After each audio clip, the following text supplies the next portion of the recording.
دیکھو یہ رمضان ہے نا, اس میں پکا عزم کرو. قرآن الحمد سے لے کے والناس تک ایک ہی بات کرتا ہے, اپنا عقیدہ درست کر لو اور اپنا عمل درست کر لو اور اللہ کی طرف آ جاؤ. یہ عبادتیں ہمیں کیوں دی گئی ہیں؟ روزہ ہمیں کیوں دیا گیا؟ تراویح کیوں دی گئی ہے؟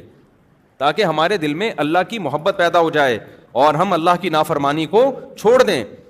جتنی ڈسکشن پیغمبروں کی قوموں کے ساتھ ہوئی ہے وہ ساری آج کے حالات پہ منطبق ہوتی ہے. وہ سمجھا رہے ہیں گناہ چھوڑو, گناہ چھوڑو, گناہ چھوڑو ورنہ عذاب آئے گا, عذاب آئے گا, عذاب آئے گا. اور آج آپ دیکھو جب کسی سے بات کرو گناہ چھوڑو عذاب آئے گا, وہ کہے گا بھائی اللہ غفور رحیم ہے, اللہ معاف کرنے والا ہے, تو کون ہوتا ہے؟ فوراً جواب میں کیا کہے گا؟ تو کون ہوتا ہے بھائی بات کرنے والا؟ اللہ ہے, میں جانوں, اللہ جانے, تو کون ہوتا ہے؟ بہت خطرناک جملہ ہے, بہت ڈینجرس جملہ ہے. ڈرنا چاہیے ایسے موقع پہ. تو اللہ نے جو کہا نا کہ میں غفور الرحیم ہوں, کن لوگوں کے لیے کہا؟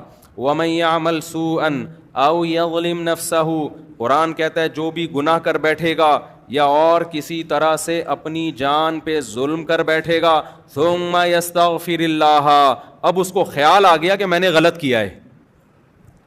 اب اس کو خیال ہو گیا, کیا ہوا؟ بولے نا میں نے غلط کیا, مجھ سے مسٹیک ہو گئی ہے بھائی, یہ تو اس کی سزا کیا ہے؟ جہنم کی آگ. یہ خیال نہیں ہے کہ کوئی بات نہیں اللہ تو غفور رحیم ہے, چلو یار چلتا ہے, ابھی تھوڑا ڈیلے کر دیتے ہیں, ابھی تو جوان ہے, جب بڑھاپے میں تو ویسے ہی سب کچھ چھوٹ جاتا ہے.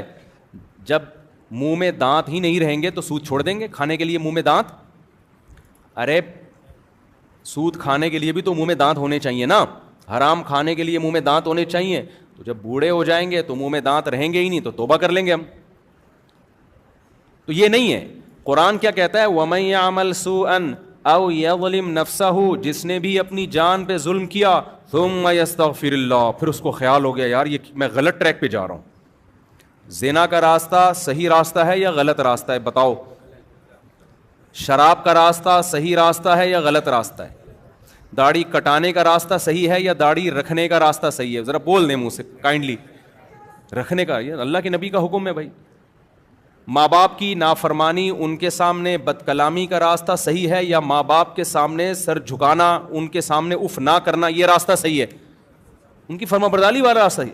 عورت کا اپنے شوہر کی نافرمانی والا راستہ کہ میرے وہی رائٹ ہیں جو آپ کے, آپ کون ہوتے ہو مجھ پر اونچی آواز سے بات کرنے والے, میں کیوں مانوں, میری اپنی لائف, آپ کی اپنی لائف, یہ والا راستہ صحیح ہے؟ یا عورت کہے کہ آپ میرے شوہر ہیں, میرے سر کے تاج ہیں, میں آپ کے ماتحت ہوں, میں آپ کی فرما برداری میں عزت اور فخر محسوس کرتی ہوں, یہ والا صحیح ہے؟ بتاؤ نا.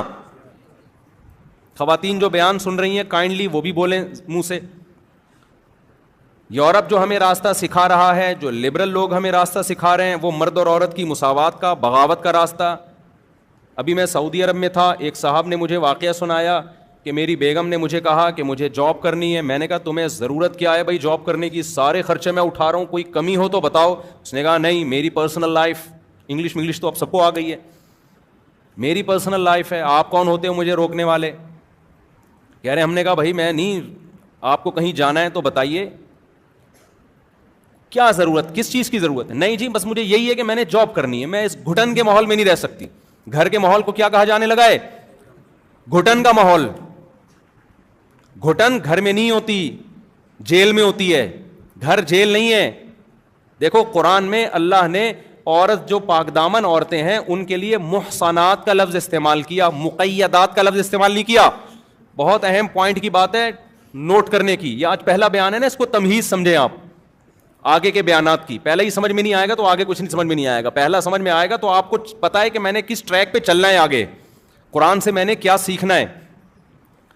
اللہ میاں نے عورت کے لیے قرآن میں جو پاک دامن عورتیں ہیں محصنات, محصنات, شادی شدہ عورتوں کے لیے بھی محصنات, یہ لفظ نکلا ہے حصن سے. حصن کہتے ہیں قلعے کو. حصن کسے کہتے ہیں؟ قلعے کو. قلعہ کسے کہتے ہیں؟ اب یہی نہیں پتا ہوگا. قلعہ کہتے ہیں جہاں فوجیوں کی چھاونی ہو دشمن کے اٹیک سے بچنے کے لیے, اسے کہا جاتا ہے نا. اس میں آرمی باؤنڈ ہوتی ہے, فوج بند ہوتی ہے اس کے اندر, تاکہ باہر سے کوئی دشمن حملہ کرے تو ہم اس حملے کو روک سکیں. قلعے کی دیواریں اتنی موٹی ہوتی تھیں کہ وہ باہر سے توپ سے بھی حفاظت, تیر اور تلواروں سے بھی حفاظت, اور اس میں ضرورات زندگی کا سارا سامان قلعے کے اندر موجود ہوتا ہے. اس میں وہ باؤنڈ ہوتے ہیں, بند ہوتے ہیں. ایک ہوتا ہے جیل, جیل کے اندر بھی لوگ بند ہوتے ہیں. کیا خیال ہے بھائی؟ جیل کے اندر بھی بند ہوتے ہیں اور قلعے کے اندر بھی بند ہوتے ہیں. کھانا جیل کے اندر بھی ملتا ہے, قلعے کے اندر بھی ملتا ہے. تیر جیل کے اندر بھی نہیں جاتے اور قلعوں کے اندر بھی نہیں جاتے. لیکن آپ کو اگر آپشن دیا جائے جیل میں رہنا پسند کریں گے یا قلعے میں, تو کہاں جاؤ گے آپ؟ قلعے میں. کیوں؟ آپ کو پتا ہے جیل وہ چیز ہے جس میں بطور سزا کے بند کیا جاتا ہے. جو تیر پھینک رہا تھا نا, اس کو پکڑ کے لا کے اندر کر دیا جاتا ہے اپنی حفاظت کے لیے. اور جو قلعے میں ہوتا ہے وہ سیو ہوتا ہے. تو حصن, ہا صاد اور نون, حلوے والی ہا صاد, وہ یہ والا صاد, اور کیا ہے آخر میں؟ نون. تو محسن, محسن اسے کہا جاتا ہے جو قلعے میں سیو ہو, محفوظ ہو. قلعے میں لوگ محفوظ ہوتے ہیں, قید نہیں ہوتے. کیونکہ قلعہ تو ہم خود بناتے ہیں, تو کوئی انسان پاگل ہے اپنے آپ کو قید کرنے کے لیے قلعہ بنائے گا؟ جیل دوسروں کے لیے بنائے جاتے ہیں, اپنے لیے نہیں بنائے جاتے. قلعے اپنے لیے بنائے جاتے ہیں, دشمنوں کے لیے نہیں بنائے جاتے. تو اللہ نے وہ عورت جو پاک دامن ہے, شادی شدہ ہے, اس کے لیے محصنات کا لفظ استعمال کیا. محصنات کا مطلب جو قلعے میں محفوظ ہوتی ہے, شوہر کی حفاظت اور گھر کی چار دیواری کی حفاظت. اس حفاظت کو آج مغربی دنیا نے جیل خانے سے تعبیر کر دیا. کس سے تعبیر کر دی؟ یہ قید ہے. گھر میں کیا ہے؟ یہ عورت قید ہے. شوہر کی پابند ہے تو گویا قید ہے, غلام ہے. یہ قید نہیں ہے, یہ کیا ہے؟ بول تو لو, کیا ہو گیا بھائی؟ محفوظ ہے. گھر قید خانہ نہیں ہے, عورت کے لیے حفاظت خانہ ہے. اپنے گھر میں کون قید ہوتا ہے؟ پاگل ہے کیا؟ ابے بھائی جب انسان سفر سے آتا ہے, آپ بولو گے پہلا بیان ہی ابے تبے سے شروع کر دیا. تو مجھے ایک بات بتاؤ نا, جب ہم سفر سے آتے ہیں گھر کی طرف بھاگتے ہیں نا, اگر وہ قید خانہ ہوتا تو سفر سے تو انسان کو تھکاوٹ ہوتی ہے, وہ گھر کیوں بھاگتا ہے؟ ہونا ہی چاہیے پارک میں جائے وہ. اب میں آیا جناب اتنے دن کے بعد, تو مجھے چاہیے فوراً میں اعلیٰ دین پارک ہے, کون سا ہے وہ, میں اترتے ہی جا ایئرپورٹ پہ میں فوراً کہاں جا رہا ہوں؟ اعلیٰ دین پارک میں, بی اما پارک میں جا رہا ہوں. یہاں بی اما پارک بھی ہے, یا اور کسی پارک میں جا رہا ہوں. تو لوگ کہیں گے مولوی صاحب ہو کیا گیا؟ میں کہوں گا گھر چار دیواری, قید. یہ پارک کھلا ڈلا, کھلا آسمان, کوے, جو مرضی کرو. وہ کہیں گے بھائی آپ کا گھر میں آپ جو مرضی کرو یار, یہاں مولوی صاحب ایسے لیٹو گے, کوئی تصویر بنا کے ڈال دیں, یہاں قمیض اتار کے نہیں بیٹھ سکتے آپ.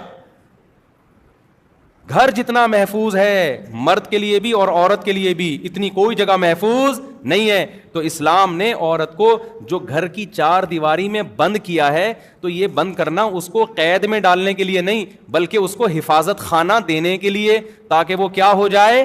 محفوظ. اور شوہر کی اطاعت اور فرما برداری پہ اس لیے لگا دیا کہ مرد طاقتور ہے, جب عورت میاں کی فرما برداری کرے گی تو میاں پھر اس کے لیے جان دینے کے لیے بھی تیار ہوگا, اس کی حفاظت کرے گا, وہ پھر اس کی تمام ضرورتیں پوری کرے گا, اس کی اولاد کی کفالت کرے گا, اس کی عزت بھی محفوظ, اس کو وراثت بھی ملے گی مرنے کے بعد, اور پھر زندگی بھر کے لیے اس کا خیال کرے گا, جیسے کہ کرتے ہیں, میجورٹی کرتی ہے, چند ایک بے وقوفوں کو چھوڑ کے. تو میں جلدی سے بات کو کمپلیٹ کرتا ہوں. جو رمضان میں ہم نے سیکھنا ہے میں وہ باتیں بتا رہا ہوں, میرے پورے بیان اسی پر ہوں گے, پھر نہیں بولنا مولوی صاحب کو ہو کیا گیا ہے. اگر میں آپ کی مرضی کی باتیں کرنے کے لیے آیا ہوں تو پھر بھائی جو پھر مجھے لکھ کے دے دو, میں پڑھ کے سنا دوں گا. اور اگر میں وہ باتیں کروانا چاہ رہا ہوں جو قرآن کروا رہا ہے, اور انشاءاللہ یہ ساری باتیں قرآن میں آئیں گی, میری اپنی طرف سے کوئی بات نہیں ہے. تو یہاں جو خواتین تراویح پڑھنے آ رہی ہیں, یہاں جو آدمی پڑھنے کے لیے آ رہے ہیں, وہ سب یہ دماغ میں رکھیں کہ یہ میں اپنا کوئی فرقہ نہیں لانچ کیا, میں اپنی کوئی بات نہیں کروں گا, یہ ساری باتیں کس کی ہوں گی؟ قرآن کی. تو اللہ نے عورت کے لیے محصنات کا لفظ استعمال کیا. یہ محصنات کا لفظ محفوظ عورتیں, یہ کون ہوتی ہیں؟ جن کے میاں ہوتے ہیں, وہ میاں کی اطاعت کرتی ہیں اور میاں کی مرضی کے بغیر گھر کی چار دیواری سے باہر بولو نہیں نکلتی. تو وہ میں بتا رہا تھا, انہوں نے کہا میری بیگم نے کہا جاب کرنی ہے, ایکچولی جاب یہ وہ میں قید نہیں دے سکتی. انہوں نے کہا پھر مجبور ہو گئے. پھر جاب کے بعد کیا ہوتا ہے, پھر وہ گھر ٹوٹتے ہیں. پھر جب شوہر دیکھتے ہیں میری کوئی بات ہی نہیں مان رہی, تو پھر وہ خرچہ کرنا شروع, بھائی تم جاب کر رہی ہو تم خود کھاؤ. کہتی ہیں ٹھیک ہے میں انڈیپینڈنٹ, مجھے اتنی تنخواہ مل رہی ہے, مجھے کیا ضرورت ہے. پھر جب کیا ہوا تو پھر بچے باپ سے محروم ہو جاتے ہیں, بچے ڈیوائڈ ہو جاتے ہیں. بالآخر پھر وہی نتیجہ نکلتا ہے. جوانی میں ایسی خواتین لائف کو انجوائے کرتی ہیں, اور جہاں جوانی ڈھلکنا شروع ہوئی انجوائمنٹ گئی. اب تو خود ہی بھیج دیا کرو نا جہاں بھیجتا ہوں میں. وہ ساری انجوائمنٹ کہاں گئی؟ تیل لینے. وہ سب مزے کیا ہو گئے؟ کرکرے. اور مرد کے دل میں بھی پھر اس عورت کی محبت ختم ہو گئی تھی. جب میرے ساتھ وفا نہیں کر رہی ہے تو ٹائم پاس کرو. وہ بھی ٹیشو پیپر کی طرح. مرد کے بڑے مزے ہو جاتے ہیں, میں بتا دوں. خواتین سمجھتی ہیں میاں کو چھوڑ کے جائیں گی تو میاں ٹینشن میں آئے گا. وہ غیرت مند لوگ تھوڑے دن کے لیے ٹینشن میں آتے ہیں, پھر وہ بھی بے غیرت بن جاتے ہیں. وہ کہتے ہیں یار جب سوسائٹی یہی چل رہی ہے پھر انجوائے کرو نا, پھر ٹینشن لینے کی ضرورت کیا ہے. تو مرد کی انجوائمنٹ تو بہت زیادہ بڑھ جائے گی. وہ تو کوئی باؤنڈ ہی نہیں ہوگا نا, حقوق کا پابند ہی نہیں ہوگا, وہ تو لائف کو انجوائے کرے گا. تو پھر نتیجہ کیا نکلے گا کہ بڑھاپے میں مزے کون اڑائے گا؟ کتوں کے مزے ہوں گے بڑھاپے میں. حقیقت بتا رہا ہوں آپ کو. بڑھاپے میں آپ, کیونکہ بچے بھی پھر نہیں ہوتے طلاقوں کے بعد, بچے ایک آدھ ہوئے, وہ بڑے ہو گئے, وہ بھی مارکیٹ سے شارٹ, وہ پھر وہ اپنا انجوائے کر رہے ہیں. وہ اپنی اماں کو کہے گی بیٹی کہ اماں جب تو میرے ابا کی پابند نہیں ہے تو میں تیری پابند کس خوشی میں بھی لائف کو کیا کروں گی. یار تم لوگ پتہ نہیں کیا ہو گیا آج تم لوگوں کو, تو بول دو منہ سے نا. دیکھو جب بیگم صاحبہ شوہر کی پابند نہیں, اب جو ہے نا پوری دنیا اس طرف جا رہی ہے, اس لیے میں ان ٹاپک پہ اتنا زیادہ چیختا ہوں. لوگ کہتے ہیں اتنا کیوں چیخ رہے ہو اس ٹاپک پر؟ پوری دنیا جا ادھر کو رہی ہے. نماز چلتی رہے گی, زکاتیں بھی نکلتی رہیں گی, رمضان کے روزے بھی چلیں گے, لیکن ہمارا فیملی سسٹم کیا ہو جائے گا؟ برباد, تباہی. عرب بھی اسی طرف جا رہے ہیں, اب عجم بھی اسی طرف جا رہے ہیں. اس کو روکنا ہے, ہم نے بند باندھنا ہے اس کے آگے. اس کے میں سائڈ افیکٹ بتا رہا ہوں آپ کو. تو پھر کیا ہوگا؟ اماں نے جب ابا کو چھوڑا, بچوں کے ابا کو, تو پھر بیٹیاں کیا کہیں گی؟ اماں جب آپ ہمارے ابا کی نہیں ہو تو ہم بھی کس کے نہیں ہیں؟ آپ کے نہیں ہو. تو پھر بڑا چھوٹا تھوڑی ہوتا ہے کوئی, پھر تو انڈیپینڈنٹ ہے نا. تو میں جا رہی ہوں, اپنی گرل فرینڈ میرا آیا ہوا ہے گاڑی لے کے, اماں ٹاٹا. ماں کہے گی بیٹا مجھ سے پوچھ تو صحیح. وہ کہے گی اماں آپ نے ابا سے پوچھا تھا؟ نہیں یاری بات سمجھ میں, بولو نا. اگر یہ وفا کر لیتی نا اپنے میاں کے ساتھ, آج اس کے دفاع میں کون کھڑا ہوتا؟ باپ کھڑا ہوتا. مرد ویسے بھی پاورفل ہے, وہ کھڑا ہوتا, وہ نہیں جانے دیتا. خیر بہرحال وہ پھر وہ جائے گی, پھر آگے اس کا بھی یہی حشر ہوگا. تو بڑھاپے میں پھر کوئی کسی کا نہیں ہوگا, کیونکہ جب آپ جوانی میں وفا کرتے ہیں تو بڑھاپے میں وفا ملتی ہے. جوانی میں بے وفائی تو بڑھاپے میں بھی کیا؟ بے وفائی. پھر بڑھاپے میں جب 40-45 سال, بڑھاپا یہ نہیں کہ 80 سال والا بڑھاپا, تھوڑے دن ہوتے ہیں جوانی کے ڈھلکنے کے, اس کے بعد نہ وہ طاقت رہتی ہے جاب کرنے کی. پھر وہ کمپنیاں بھی کہتی ہیں اب یہ کھانستا زیادہ ہے, کام کم کرتا ہے, ٹھیک ہے نا. یہ کھانسی اس کو زیادہ آ رہی ہے, کام کیا ہو رہا ہے؟ کم ہو رہا ہے. تو وہ بینیفٹس بھی آہستہ آہستہ کم. اس کے بعد آپ کے پاس پیسہ بہرحال, وہ بھی چند لوگوں کے پاس, سب کے پاس تو پیسہ بھی نہیں ہوتا, باقی تو روڈوں پہ رول رہے ہوتے ہیں, لیکن چند کروڑ پتی ہوتے ہیں. پھر وہ کہتے ہیں اتنا پیسہ آ گیا, بچے تو ہیں ہی نہیں, داماد بھی نہیں ہے, پوتے بھی نہیں ہیں, نواسے بھی نہیں ہیں, یہ تراویاں چل رہی ہیں ہماری, کچھ بھی نہیں ہے. اب ہم کریں گے کیا کریں گے؟ تو پھر مزے کس کے ہوتے ہیں آخر عمر میں؟ کتوں کے. پھر وہ خاندانی سا کتا خریدتے ہیں. وہ کہتے ہیں بچوں نے تو وفا نہیں کی, بیوی میری بھی وفا نہیں کی, عورت کہتی ہے شوہر نے وفا نہیں کی. وفادار ایک ہی مخلوق ہے جس کو وفا سکھانی نہیں پڑتی, اور اٹ از کالڈ کتا. وہ قدرت نے اس میں وفا کے سافٹ ویئر انسٹال کر دیے, کیونکہ انہوں نے تو وفا کی نہیں. کتے کو دیکھتے ہیں کہ یار بچے کو کھانا کھلایا تھا ہم نے بچپن میں, اسکول کی فیسیں بھری تھی, اس کی گرل فرینڈ ملی, ٹاٹا کر کے چلا گیا. بیٹی کو ہم نے کھلا پلا کے جوان کیا, خوب پڑھایا لکھایا, محبتیں دی, بچپن میں پارکوں میں لے کے گئے, جھولوں میں گھمایا, پیمپر کا خرچہ, اس تعلیم کا خرچہ, بچی کی شادی کی ٹینشن, برین ہیمریج سے ابا مر گئے یا مرتے مرتے بچ گئے, یہ بڑی ٹینشنیں اٹھائیں. لیکن جناب آج تو وہی ہے, ٹاٹا کر کے نکل جاتی ہے, صحیح ہے نا. تو انہوں نے دیکھا ہم نے کتے پہ, ان انسانوں پہ اتنا خرچ کیا, رپلائی اس کا جو رسپانس تھا کچھ بھی نہیں تھا, اس کا آؤٹ پٹ کچھ بھی نہیں تھا. کتے کو ایک نوالا تو وہ لیٹ جائے گا آ کے, وہ کلابازیاں کھانا شروع کر دے گا, ایسا چاٹنا شروع کرے گا, آپ کہو گے یار کتا کیا ہے, بہترین مخلوق ہے. پتہ نہیں یہ مولوی لوگ کتوں کے اتنا خلاف کیوں ہیں. لہذا مزے کس کے ہوں گے آخر عمر میں؟ کتوں کے مزے ہوں گے. ان کو کھلایا جائے گا. ایک بڈھے نے بھی کتا پالا ہوا ہوگا, ایک بڑھیا نے بھی کیا پالا ہوا ہوگا؟ کتا. پھر وہ کتا بیٹھ کے باتیں بھی کرے گا ان سے, دم بھی ہلائے گا, پھر وہ اس کو لے کے گلیوں میں گھومیں گے بھی. آپ کو پتہ ہے کتے کو لے کے گھومنا آسان نہیں ہے. میں نے بہت لوگ دیکھے جو کتوں کو لے کے گھوم رہے ہوتے ہیں, وہ کہہ تو رہے ہوتے ہیں کتے کو ہم لے کے گھوم رہے ہیں, لیکن اصل میں کتا ان کو لے کے گھوم رہا ہوتا ہے. کیونکہ جب آپ گائے بکری ہے نا, یہ پل جاتے ہیں, یہ آرام جہاں جہاں بولو گے جائیں گے. کتے میں یہ ہوتا ہے کہ جب آپ اس کی رسی پکڑتے ہو نا, وہ کبھی ادھر جا رہا ہے کبھی ادھر, ایسے کھینچ رہے ہوتے ہیں, ٹینشن. بہت سے لوگ میں نے دیکھے ہیں یورپ میں بھی اور ایسے ماڈرن لوگوں میں نا, کہ کتوں کو واکنگ پہ لے کے نکلتے ہیں. میں کہتا ہوں یار یہ تو کتا تمہیں لے کے نکلا ہوا ہے, وہ کتا قابو میں نہیں آتا ہے. آپ تمیز سے واکنگ نہیں کر سکتے ہو, حقیقت بتا رہا ہوں, جا کے دیکھ لو. کبھی ادھر جا رہا ہے کبھی ادھر جا رہا ہے, کبھی ادھر پکڑ کے کھینچ رہے ہیں, کبھی ادھر سے پکڑ کے کھینچ رہے ہیں. تو ٹینشن تو ساری تمہاری, یہ کیسی واکنگ ہو رہی ہے یار. تو یہ نیچر سے بغاوت کے نتائج دیکھ رہے ہو. نہیں دیکھ رہے نا, کر لو جو کرنا ہے کر لو, آپ اپنی منمانی زندگی گزارو, خدا کی قسم اسلام پہ آ جاؤ. مجھے اتنا, یہ جب قرآن رمضان میں تو قرآن زیادہ سننے کا پڑھنے کا موقع ملتا ہے, اتنا خوشی ہوتی ہے, خدا کی قسم اتنی, یا اللہ تو نے ہمیں کیسی کتاب دے دی, کتنی پیاری کتاب دے دی. ایسے 2 اور 2 4 کی طرح اس نے ہمارے لیے زندگی متعین کر دی, ایسے چلنا ہے, ایسے نہیں چلنا جیسے لوگ کہہ رہے ہیں. کتنا فائدہ, ذہنی سکون بھی. دیکھو گناہ ایک ایسی چیز ہے, برائی ایک ایسی چیز ہے. میں پہلے وہ ٹاپک کمپلیٹ کر لوں. تو صحیح راستہ اور غلط راستہ, تو عورت کے لیے کیا ہے, شوہر کی نافرمانی والا راستہ ہے یا فرما برداری والا؟ فرما برداری والا. اسی طرح مرد کے لیے بھی ہے بھائی, ایک ہے بیوی بچوں کے ساتھ بدتمیزی سے بات کرنا اور ان پہ ہاتھ کھلا نہ رکھنا, کنجوس مکھی چوس بن کے رہنا, باہر نہاریاں برگر پھوڑ رہا ہے, پیزے کھا رہا ہے, گھر والوں کو کھچڑی کھلا رہا ہے. حدیث میں آتا ہے جو خود کھاؤ ان کو بھی کھلاؤ, جو خود پہنو ان کو بھی, جس اسٹینڈرڈ کا خود پہنو ان کو بھی پہناؤ. سمجھتے ہو؟ اور جب گھر میں داخل ہو, آپ کے جتنے اخلاق ہیں باہر, آپ جتنا اچھا دوستوں سے ہنس ہنس کے تمیز سے بات کرتے ہو, تو سب سے پہلے وہ ہنسی مذاق اور وہ کس سے ہونا چاہیے, آپ کے بیوی بچوں سے ہونا چاہیے. بہت سے لوگ جب گھر میں آتے ہیں تو گھر والے ڈر جاتے ہیں, آئے کیوں, باہر رہتے تو زیادہ, بولو نا, آتے ہی ٹینشن پارسل کرنا شروع کر دیتے ہیں. جو باس کی ٹینشن ہے وہ گھر میں لا کے گھر والوں کو پارسل کرتے ہیں. تو یہ عمل اچھا ہے یا وہ سیدھا راستہ یہ ہے کہ جب گھر میں آؤ مسکراتے چہرے کے ساتھ آؤ, بیوی بچوں کو ٹائم دو, ان کی کڑوی کسیلی کبھی کبھار اگنور کر دیا کرو, ٹھیک ہے نا, اچھے رخ پہ لے کے جاؤ ان کو ٹائم دو, کبھی تفریح میں لے جایا کرو ان کو.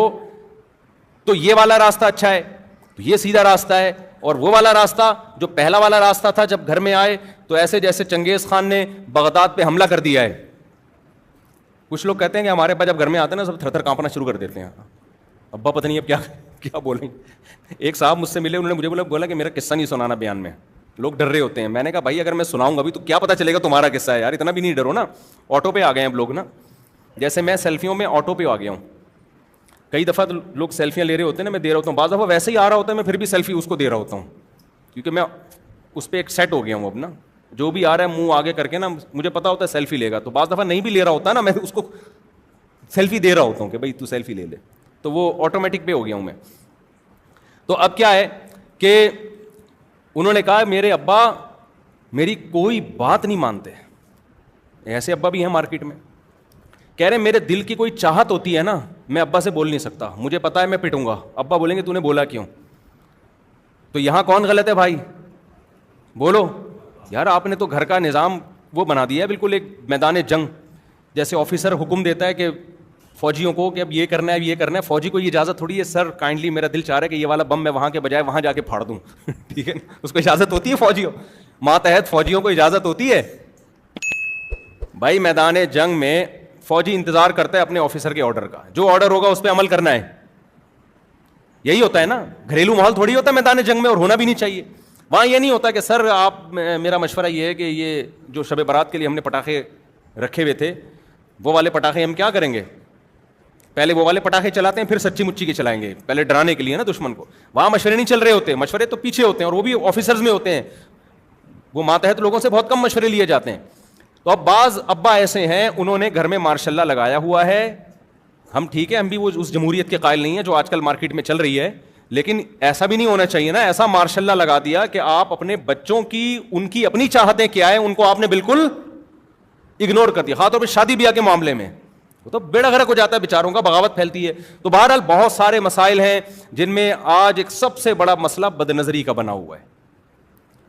بے حیائی تو اتنی پھیل رہی ہے, انٹرنیٹ پر فحش فلمیں, پھر زنا کی طرف لڑکے جا رہے ہیں. زنا کو برا سمجھنا چھوڑ دیا ہے, لڑکیاں بھی زنا کی طرف جا رہی ہیں, کیونکہ جب دیکھ رہے ہیں کہ انٹرنیٹ پر فحش فلمیں, برہنہ فلمیں دیکھ رہے ہیں کہ انہیں کوئی عذاب نہیں آ رہا ہے ان کے اوپر. دیکھو یہ تو ایک عورت باقاعدہ اپنی فلم بناتی ہے, لاکھوں روپے کروڑوں روپے کماتی ہے, 20 مردوں سے زنا کرتی ہے, اور اس سوسائٹی میں پھر بھی اس کی عزت میں کوئی کمی بولو نہیں ہوتی, نہ کوئی خدا کا عذاب آتا ہے. تو قرآن کہہ رہا ہے لوط علیہ السلام پہ عذاب آیا, فلاں قوم پہ عذاب آیا, تو یہاں تو کچھ بھی نہیں ہو رہا.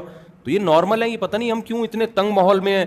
پھر جس سے تھوڑا سا عشق ہوا, پہلے زمانے میں دوستیاں ہوتی تھی, گرل فرینڈ بوائے فرینڈ بہت کم ہوتے تھے, منگیتر ہوتی تھی. گرل فرینڈ بوائے فرینڈ کا تو تصور نہیں تھا, آج سے 15-20 سال پرانی بات کر رہا ہوں. منگیتر ہوتی تھی, منگیتر کے ساتھ بھی ناجائز تعلقات نہیں ہوتے تھے. لیکن اب کیا مطلب ہے؟ آپ کو گرل فرینڈ کا مطلب یہ سمجھا جانے لگا ہے کہ گرل فرینڈ ہے تو اس کے ساتھ فزیکل ریلیشن ہوگا.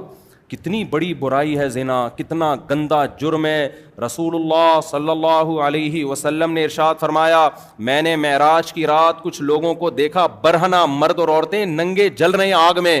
پوچھا جبریل سے یہ کون لوگ ہیں؟ جبریل نے بتایا یہ آپ کی امت کے زنا کرنے والے مرد اور زنا کرنے والی عورتیں. اتنا گندا, اتنا پلید گناہ, اور یہ کسی بھی قوم میں حلال نہیں رہا ہے. یہ تو اب تاکہ دنیا نے اس کو ماڈرن ہو کے حلال کر دیا ہے.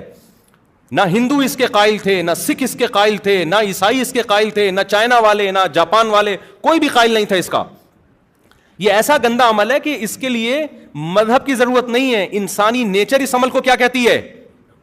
دیکھو جب سے انسان دنیا میں آیا نا, اس نے دو طرح کے لوگ دیکھے, ایک گدھے گھوڑے دیکھے اور ایک مہذب مخلوق دیکھی. مہذب مخلوق کو جانوروں میں ہی دیکھا, پیئرنگ کر کے رہتے ہیں, جوڑے بنا کے رہتے ہیں.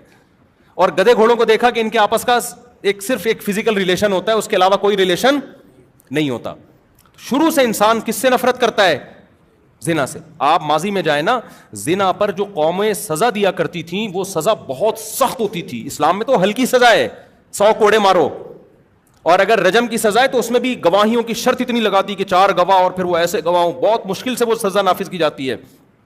لیکن آپ اگر دوسری قوموں میں جائیں گے نا, ان میں کسی نے زنا کر لیا ماضی میں, اس کی ایسی عبرتناک سزا ہوتی تھی کہ آج تصور نہیں کیا جا سکتا, حالانکہ وہ مسلمان بولو نہیں تھے. تو یہ اتنا گندا عمل ہے کہ یہ تو قرآن نے حرام نہ بھی کیا ہوتا تو بھی انسانیت کے لیے یہ ایک بدنما داغ ہے, دھبا ہے. انسان کا ضمیر ملامت کرتا ہے, وہ کہتا ہے میں غلط کر رہا ہوں. تو ان تمام جرائم سے بھائی رمضان میں کیا کرنا ہے؟ بولو نا, توبہ کرنی ہے. اور میرے بھائی جو لوگ بھی اسلام قبول کر چکے ہیں, کلمہ پڑھ چکے ہیں, اللہ نے حکم دیا ہے کہ مجھے مانتے ہو تو خالی پیلی کا دعویٰ میں قبول نہیں کروں گا. تمہیں پوری زندگی 5 ٹائم مسجد میں جماعت سے نماز پڑھنی ہے. نماز چھوڑ دینا اسلام میں شرک کے بعد سب سے بڑا گناہ ہے. صحابہ کے دور میں یہ پتہ پریکٹیکلی جب دیکھنا ہوتا تھا نا کہ مسلم ہے یا غیر مسلم, تو کپڑوں سے نہیں پتہ چلتا تھا, کپڑے سب کے ایک جیسے ہوتے تھے. کلچر تھا عرب کا, جو بھی جبہ پہننا یا جو بھی, کپڑوں سے نہیں پتہ چلتا, داڑھی سے بھی نہیں پتہ چلتا تھا, کیونکہ داڑیاں بول لو کیا ہو گیا سب رکھتے تھے. پتہ چلتا تھا نماز سے. نبی صلی اللہ علیہ وسلم نے جب مختلف قبیلوں کو دعوت دی نا اسلام کی, تو کچھ نے مان لیا, کچھ نے جنگ کے لیے تیار ہو گئے. تو آپ جب اسلام پھیلنا شروع ہوا تو آپ صلی اللہ علیہ وسلم جب لشکر لے کے جاتے کسی علاقے کے قریب, رات کو پڑاؤ ڈالتے, اور آپ دیکھتے صبح فجر کی اذان کی آواز اور لوگ نماز کی طرف جاتے ہوئے نظر آ رہے ہیں کہ نہیں آ رہے. اگر نظر آ رہے ہیں اس کا مطلب یہ اسلام قبول کر چکے ہیں, نظر نہیں آ رہے تو حملہ کرتے تھے ان کے اوپر, اس کا مطلب انہوں نے اسلام قبول نہیں کیا. اور وہاں ایسا نہیں ہے کہ آپ نے حملہ کیا اور لوگوں نے کہا کہ جی ایکچولی ہم مسلمان تو ہو گئے ہیں لیکن کیا کریں, وہ آنکھ نہیں کھلتی مؤذن کی, اس لیے اذان بھی رہ گئی اور وہ پبلک جو تھی وہ سو رہی تھی تو نماز بھی رہ گئی. نہ نہ بھائی, نماز پڑھ رہے ہو تو مسلم ہو, نہیں پڑھ رہے تو ہم تمہارے دل میں جھانک کے بولو نہیں, ہمیں کیا پتا تمہارے دل کا. آج جناب اتنا پکا باتیں ایسی کر رہا ہوگا جیسے اس سے بڑا کوئی افلاطون دنیا میں ہے ہی نہیں. نماز کے وقت میں مسجد سے کیا ہوگا؟ شارٹ. خواتین کے لیے گھروں میں نماز کا حکم ہے. جو پرہیزگار عورتیں نمازی ہیں ان کی بھی سفر میں نمازیں ضائع ہو جاتی ہیں, شاپنگ کے دوران ان کی نمازیں ضائع ہو جاتی ہیں, بیماری میں ان کی نمازیں ضائع ہو جاتی ہیں. ایکچولی مجھے ایمرجنسی تھی, مجھے فوراً ہاسپٹل پہنچنا تھا, بچے کا مسئلہ تھا ایکچولی, اس لیے نماز کیا ہو گئی؟ بولو قضا ہو گئی. میں کہاں پڑھتی بھائی؟ آپ کو یہ پوری زمین جعلت لی الارض کلھا مسجدا, نبی نے فرمایا اللہ نے پوری زمین میرے لیے سجدہ گاہ بنا دی ہے. یہ اس امت کی فضیلت ہے. پچھلی امتوں میں عبادت گاہ میں ہی نماز ہوتی تھی, مسجد کے اندر, چرچ کے اندر ہی ہوتی تھی, چرچ کے باہر نہیں. اس امت کی یہ فضیلت ہے, جہاں نماز کا ٹائم ہو قضا نہیں ہونے دینا. قضا ہو رہی ہے وہیں مصلی بچھا, مصلی نہیں ہے روڈ پہ پڑھ لو, یہ تو مصلی بھی ہم نے ایسے ہی لگا دیا ساتھ میں, مٹی میں پڑھو, روڈ پہ پڑھو, سڑک پہ پڑھو. وہمی لوگ تو وہاں دیکھتے رہیں گے کتا تو نہیں چاٹ کے گیا یہاں پہ. ایسے تو ہو سکتا ہے کتا آپ کی جائے نماز کو چپکے سے چاٹ کے چلا گیا ہو. جب تک یقین نہ ہو کسی جگہ کے ناپاک ہونے کا, شریعت کہتی ہے اس وقت تک اس کو پاک ہی سمجھا جائے گا, جب تک اپنی آنکھوں سے نہ دیکھو. حضرت عمر کے دور میں سفر میں لوگ تھے, ایک تالاب آیا, اس سے وضو کرنے لگے, تو وہاں جا کے کسی نے تحقیق شروع کی, بھائی اس تالاب میں کسی کتے نے منہ تو نہیں ڈالا؟ حضرت عمر کو غصہ آیا, فرمایا اب ہمو ما ابہم اللہ, ہم نے تو نہیں دیکھا نا کسی کتے کو منہ ڈالتے ہوئے. تو جس چیز کو اللہ نے چھپا دیا اس کو کیا کرو, چھپا دو اس کو, جب تک ہم نے نہیں دیکھا ہم پاک سمجھیں گے. اب پتہ چلا آپ نے تحقیق شروع کر دی, کتے نے منہ ڈالا ہے, کسی نے آگے ہاں جی کتے نے منہ ڈالا ہے, اب آپ کو لو بھی کتے نے منہ ڈال دیا, اب دوسرا تالاب تلاش کرو بیٹھ کے. کبھی بھی سفر میں اپنے ساتھ کسی وہمی کو مت رکھو, ٹینشن دیتا ہے وہ. اب کتے نے منہ ڈالا, دوسرا تالاب تلاش کرو نا. تیمم ایسے تھوڑی جائز ہے, تیمم تو جب جائز ہے جب پانی کی پوری کوشش کر لی آپ نے, کہیں بھی نہیں مل رہا, پھر تیمم جائز ہوتا ہے. اب بیٹھو. حضرت عمر نے کہا بھائی ہمیں کیا پتا, بس اللہ نے چھپا دی ایک چیز کو, کیا رکھو, چھپا کے رکھو, وضو کرو اور نکلو آگے سے. میں ہوتا وہاں پہ تو میں کہتا کہ بھائی نہیں, میں یہ وہاں یہ نہیں کہتا, یہاں ہوتا تو کہتا پتلی گلی سے نکلو, ٹھیک ہے نا. تو اس لیے عورت ہو مرد ہو, جہاں نماز کا ٹائم ہو وہاں نماز پڑھنی پڑے گی. ایک بات سوچ لیا کریں, اگر کسی عذر کی وجہ سے نماز قضا کرنے کی اجازت ہوتی تو میدان جنگ میں جب دشمن کی طرف سے تیر تلوار چل رہے ہوتے اس وقت اللہ اجازت دے دیتا. وہاں جب اللہ نے اجازت نہیں دی تو اب کہیں بھی اجازت نہیں ہے. لوگ کہہ سکتے ہیں جی غزوہ خندق میں تو نبی کی 4 نمازیں قضا ہوئیں جنگ کے دوران. بھائی اس وقت اللہ نے یہ آیتیں نازل نہیں کی تھی کہ جنگ میں نماز چھوڑنے کی اجازت نہیں ہے, اس لیے نبی کی قضا ہو گئی کہ آپ کو پتہ نہیں تھا کہ میں کیسے پڑھوں, تیر چل رہے تو ہم تو شہید ہو جائیں گے نا. بھائی آپ صلی اللہ علیہ وسلم یہ جانتے تھے کہ نماز ہوتی ہے قبلے کی طرف رخ کر کے, فرض نماز قبلے کی طرف رخ کرنا ہے, با جماعت ہے, صفیں بنیں گی, امام قرات کرے گا, مقتدی سنیں گے اور 4 رکعتیں پڑھیں گے, اس طرح سے نماز ہوگی. اب اس طرح سے پڑھ نہیں پا رہے کیونکہ جان کا خطرہ ہے, تیر آ رہے ہیں, تو آپ نے نماز چھوڑ دی. بھائی جان بچانا پہلے کیا ہے, فرض ہے. لیکن بعد میں قرآن کی آیتیں نازل ہوئیں کہ بھئی نماز چھوڑنے کی اجازت نہیں ہے, جان بھی بچانا ہے اور نماز بھی پڑھنی ہے. یا اللہ کیسے پڑھیں نماز, ہم کیسے پڑھیں؟ تو اللہ نے فرمایا کہ فَإِنْ خِفْتُمْ فَرِجَالًا أَوْ رُكْبَانًا, پراپر طریقے سے پڑھو جیسے جماعت سے پڑھتے ہو. خطرہ ہے کہ بھئی ایک ہی بم آ کے گرے گا, سارے نمازی شہید ہو جائیں گے, یا آگے دشمن پہ کون ہوگا, تو صلاۃ الخوف کا حکم دے دیا کہ بھئی امام 1 رکعت پڑھائے اور 1 رکعت جو ہے نا لوگ آگے دشمن کے سامنے کھڑے رہیں.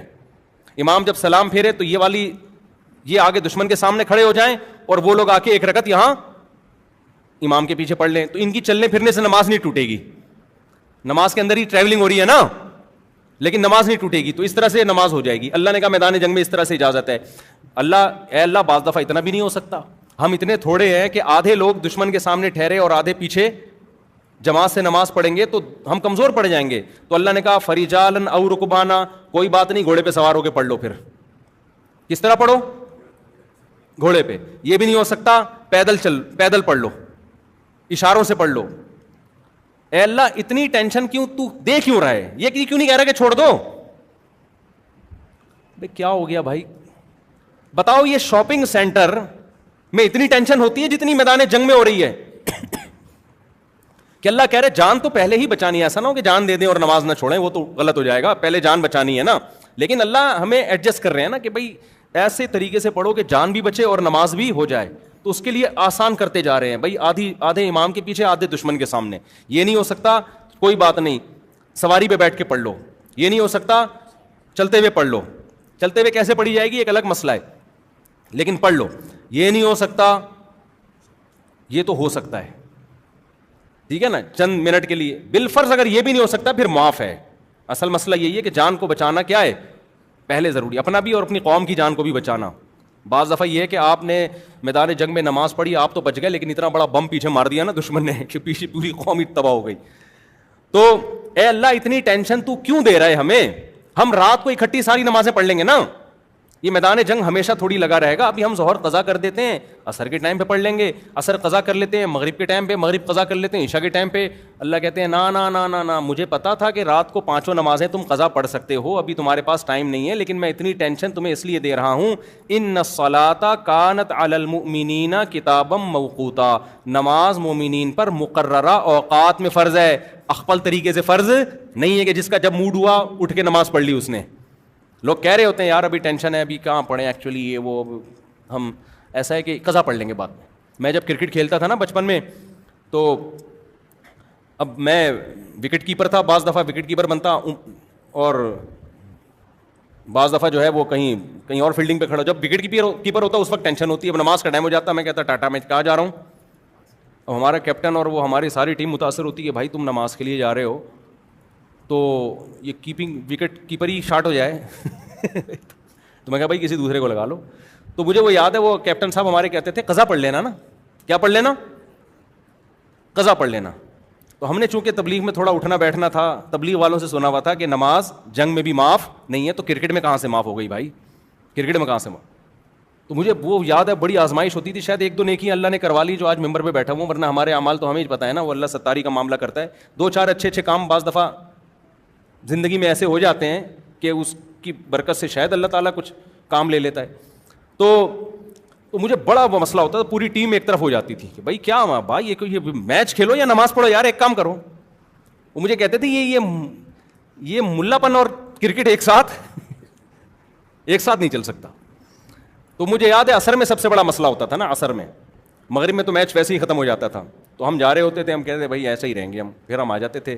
وہ انہوں نے پھر مجھے برداشت کر لیا, پھر انہوں نے مجھے رکھ لیا تھا دعا کرانے کے لیے. جب ٹیم ہار رہی ہوتی تھی نا, ہماری جب میٹنگس ہوتی تھیں اکثر ہم ہار رہے ہوتے تھے الحمدللہ, اللہ کا بڑا, کیونکہ وجہ ہماری یہ نہیں تھی کہ ہم نالائق پلیئر تھے, وجہ یہ تھی کہ ہم چھوٹے کم عمر بہت تھے.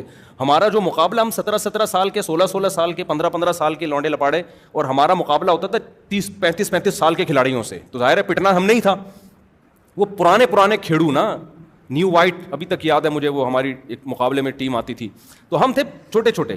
ہماری ٹیم میں 4-5 بزرگ تھے جو ہم کو لیڈ کر رہے تھے. تو پھر انہوں نے جب دیکھا کہ یہ بڑا نمازی پرہیزگار سا ہے, ٹوپی پہن کے نماز پڑھنے جا رہا ہوتا ہے, واپس آ کے ٹوپی جیب میں رکھی اور فیلڈنگ شروع کر دی. اب میں جاتا بھی اوپنر تھا, اوپنر جاتا تھا اور لپیٹ کے نا 5-6 چوکے چھکے لگ گئے تو پورا رخ ہو گیا, آؤٹ ہو گئے تو باہر ہو گئے. تو اوپنر. تو اب کیا ہوا کہ پھر انہوں نے کیا کیا کہ پھر جو ہماری میٹنگس ہوتی تھی نا, جو منتھلی میٹنگس کے, ٹیم ہار کیوں رہی ہے, زیادہ تر تو اسی پہ ہوتی تھی اس پہ نہیں ہوتی تھی جو ہم اتنی اچھی پروگریس ہم نے کی ہے تو مزید اگلے میچ میں اور اچھا کیسے بھی, کہتی ہیں ہارے کیوں ہم. اس کا اصل جواب یہ تھا تمہارا جو مقابلہ ہو رہا ہے بھائی وہ پرانے کھیڑو ہیں, ہمیں بھی ٹائم لگے گا, 10-15 سال لگیں گے وہاں تک پہنچنے میں. اصل تو یہ تھا.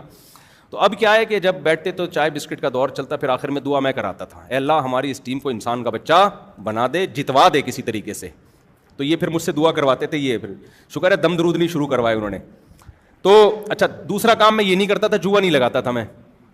ٹیموں میں جوئے بھی ہوتے ہیں نا, 2 ٹیمیں پیسے جمع کرتی ہیں, میچ کھیلتی ہیں, جو جیتا اس کے ہو گئے. تو میں نے کہا تھا یہ میں جوئے میں حصہ نہیں ڈالوں گا. یہ بھی ایک ان کے لیے میں ٹینشن بن گیا تھا کہ یار سب ایک ٹریک پہ چل رہے ہیں, یہ پتہ نہیں الگ ہی ٹریک پہ چل رہے ہیں. ہم نے کہا بھائی جوا تو ہم نہیں لگا سکتے نا, ہم ٹیم میں کھیلیں گے ضرور لیکن پیسہ نہیں لگاؤں گا میں, نہ لوں گا نہ دوں گا. تو اس کی وجہ سے کچھ ٹینشنیں آئی ہوئی تھی ہماری ٹیم کے اوپر. میں سمجھتا ہوں کہ جو تھوڑی سی عزت باقی رہ گئی نا شاید اس وجہ سے رہ گئی تھی, ورنہ شاید کچھ میچ ہم جیتے بھی. خیر, تو بھائی جو اللہ کی حدود ہے نا, اللہ کی حدود, ان کو آپ کراس نہیں کر سکتے. آپ میچ کھیل کے روزہ نہیں چھوڑ سکتے, آپ میچ کی وجہ سے نماز قضا بولو نا نہیں کر سکتے. جو لڑکے بہت سارے بھی رمضان کی راتوں میں کرکٹ کھیلتے ہیں, آپ جوا نہیں کھیل سکتے. آپ کو اللہ کی حدود کا خیال کرنا پڑے گا. دیکھو ہم مسلم ہیں, انگریز غیر مسلم ہیں, ان کے لیے کوئی پابندی نہیں ہے, وہ آزاد ہیں. وہ تو میچ سے پہلے شراب بھی پی سکتے ہیں کہ یار ٹینشن ہو رہی ہے تھوڑا 2 گھونٹ لے لو. ہماری ٹیم کو اگر لگ رہا ہو کہ ہم ہار رہے ہیں اور کیپٹن آ کے کہے کہ اس ہارنے کے لیے ضروری ہے کہ چرچ کے ایک ٹیکا سب قوم کو لگائے تاکہ ایک دم ایکٹیو ہو جائیں وہ, تو ہم کہیں گے بھائی یہ پاکستان کو جتوانے کے لیے ہم اسٹرگل کر سکتے ہیں, محنت کر سکتے ہیں, آئندہ اور اچھا کھیلنے کی کوشش کریں گے, لیکن چرچ کے ٹیکے بولو نہیں لگا. وہ کہیں یار وہ ان کی انگلینڈ کی ٹیم نے لگائے تھے, انڈیا کی ٹیم نے لگائے تھے, فلاں ٹیم نے لگائے تھے, دیکھو ورلڈ کپ جیت گئے, ہم نہیں لگا رہے. ہم کہیں گے یار آخرت پہلے ہے, یہ آخرت کے کپ میں کیا ہوں گے, ہار جائیں گے. آخرت پہلے ہے, دنیا کیا ہے, بول لو نا کیا ہو گیا, دنیا بات